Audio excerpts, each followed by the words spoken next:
ಆಗೆಲ್ಲ ಅರೇಂಜ್ ಮಾಡ್ಕೊಂಡೆ. ಎಲ್ಲಿ ಬನ್ನಿ ಕೂತ್ಕೊಳ್ಳಿ. ಓ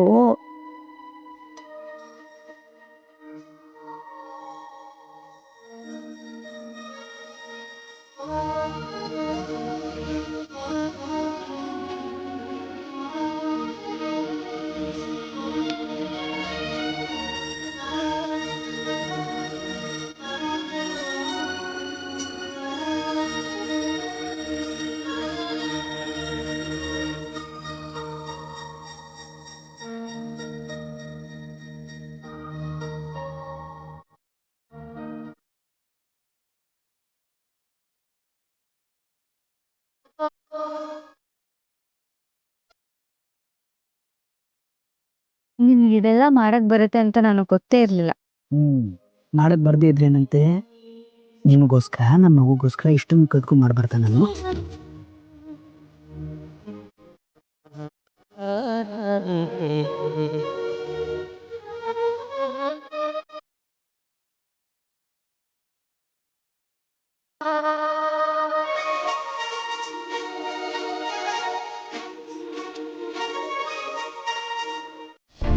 ಅಲ್ಲ ಸಿಂಚು, ನಮ್ಮನೇಲಿ ದುಡ್ಡಿಟ್ಟಿರೋ ವಿಷಯ ಪೊಲೀಸವ್ರಿಗೆ ಹೆಂಗ್ ಗೊತ್ತಾಯ್ತು? ಒಂದ್ ನಿಮಿಷ ನನ್ನ ಜೀವನೇ ಹೋಗ್ಬಿಟ್ಟಿತ್ತು.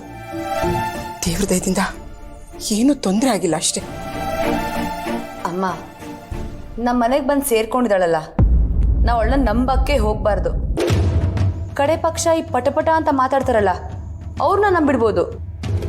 ಈ ಥರ ಸೈಲೆಂಟ್ ಆಗಿದ್ದವರು ಅಬ್ಬಬ್ಬಾ ತುಂಬಾನೇ ಡೇಂಜರಸ್ ಅಮ್ಮ. ಅವಳು ನಮ್ಮನೇಲೆ ಹಿಂಗ ಇಲ್ಲ ಎಲ್ಲ ಕಡೆನೂ ಹಿಂಗೇನಾ? ಅದ್ರ ಬಗ್ಗೆ ಯಾಕೆ ಮಾತಾಡಕ್ಕೆ ಹೋಗ್ತೀಯ? ಅವಳೆಲ್ಲ ಕಡೆನೂ ಹೀಗೇನೆ, ಸೈಲೆಂಟಾಗಿ ಕೆಲಸ ಮುಗಿಸ್ಕೋತಾಳೆ. ನೋಡಿದ್ಯಲ್ಲ, ಮಳ್ಳಿ ಥರ ನನ್ನ ತಮ್ಮನ ಜೀವನನೂ ಹೇಗೆ ಹಾಳು ಮಾಡಿದ್ಲು ಅಂತ.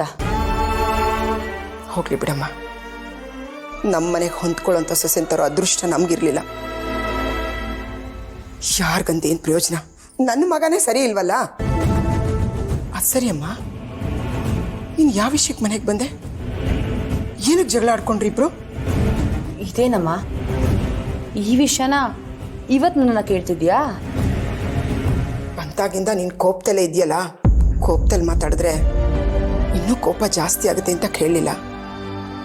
ಇವಾಗ ಕೇಳ್ತಾ ಇದ್ದೀನಿ, ಏನಾಯ್ತು? ಏನು ಅಂತ ಹೇಳಮ್ಮ, ಎಲ್ಲ ನನ್ನ ಹಣೆ ಬರ. ನಿಮ್ಮ ಮಾತನ್ನು ಕೇಳ್ದೆ ಮನೆಯವ್ರನ್ನೆಲ್ಲ ಎದುರು ಹಾಕೊಂಡು ಓಡೋಗಿ ಮದುವೆ ಆದೆ. ಏನೋ ಅವನ ಜೀವನ ಚೆನ್ನಾಗಿರ್ಲಿ ಅಂತ ಹೇಳಿ ಲೋನು ಹಾಕಿಸಿ ಬಿಸ್ನೆಸ್ ಸ್ಟಾರ್ಟ್ ಮಾಡಿಸ್ದೆ. ಲಾಭನೂ ಇಲ್ಲ, ಏನೂ ಇಲ್ಲ. ಊರಲ್ಲೆಲ್ಲ ಸಾಲ ಮಾಡ್ಕೊಂಡಿದ್ದಾನಮ್ಮ. ಅಂಥವನ ಜೊತೆ ನಾನು ಹೇಗೆ ಜೀವನ ಮಾಡಲಿ ಹೇಳು?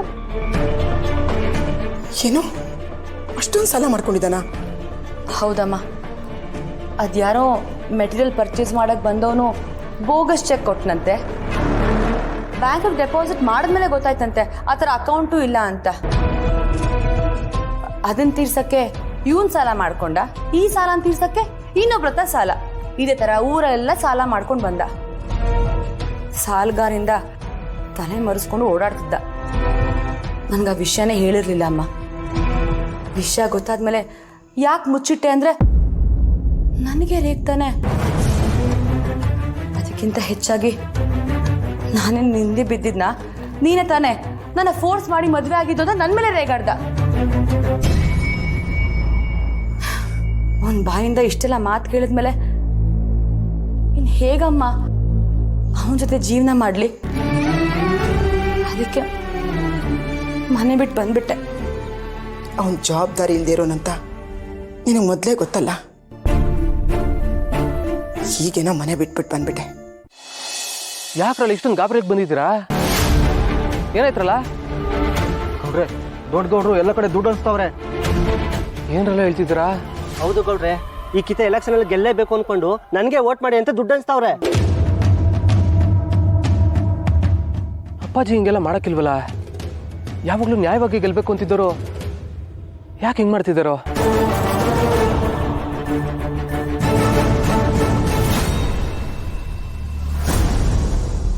ಸರಿ ಬಿಡ್ರಲ್ಲ, ಅವ್ರು ಏನು ಮಾಡ್ತಾರೋ ಮಾಡಲಿ.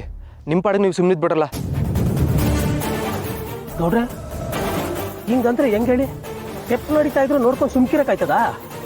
ಈ ರೀತಿ ದುಡ್ಡು ಹಂಚ್ತಾರ ಜನ ನೋಡಿದ್ರೆ ಏನ್ ಅನ್ಕೊಂಡಾರು?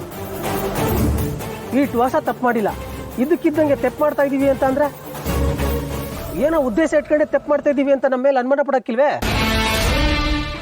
ಗೌಡ್ರೆ, ಹಿಂಗಾದ್ರೆ ಜನರಿಗೆ ನಮ್ಮ ಮೇಲೆ ಹೆಂಗ್ ನಂಬಿಕೆ ಬಂದದು? ನಾವು ಬೇರೆ ತರ ಎಲೆಕ್ಷನ್ ದುಡ್ಡು ಕೊಟ್ಟು ಅದನ್ನ ಹೊಂದಿಸ್ಕೊಳ್ಳೋದ್ರಲ್ಲೇ ಅಧಿಕಾರ ಕಳೆದು ಬಿಡ್ತಾರೆ ಅನ್ಕೊಳಲ್ವಾ? ಗೌಡ್ರೆ, ನೀವಾದ್ರೂ ದೊಡ್ಡ ಗೌಡ್ರಿಗೆ ಹೇಳಿ, ಇದೆಲ್ಲ ಮಾಡ್ತಾರೋ ತಪ್ಪು ಅಂತಾರಾದ್ರೂ ಹೇಳಿ. ಹೌದು ಗೌಡ್ರೆ, ಎಲ್ಲ ಕಡೆ ನಿಮ್ಗೆ ಒಳ್ಳೆ ಹೆಸರೈತೆ. ಮುಂದಿನ ಜನನಾಯಕ ನೀವಂತ ಜನ ಮಾತಾಡ್ಕೊತವ್ರೆ.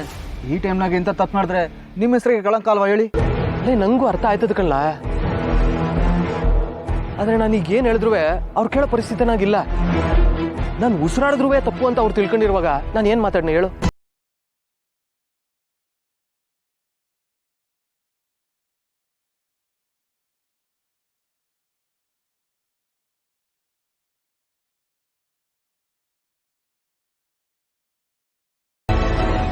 ಸರಿ ಕಣ್ಲ, ಆ ಪ್ರಯತ್ನ ಮಾಡಿ ನೋಡ್ತೀನಿ.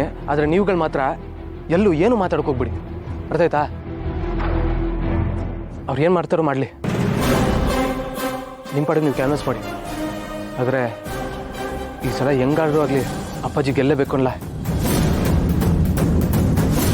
ಅದಕ್ಕೆ ಏನೇನು ಕೆಲಸಗಳು ಮಾಡಬೇಕೋ ಅದೆಲ್ಲ ಮಾಡಿ, ಅರ್ಥ ಆಯ್ತಾ? ಸರಿ ಹೊರಡಿ.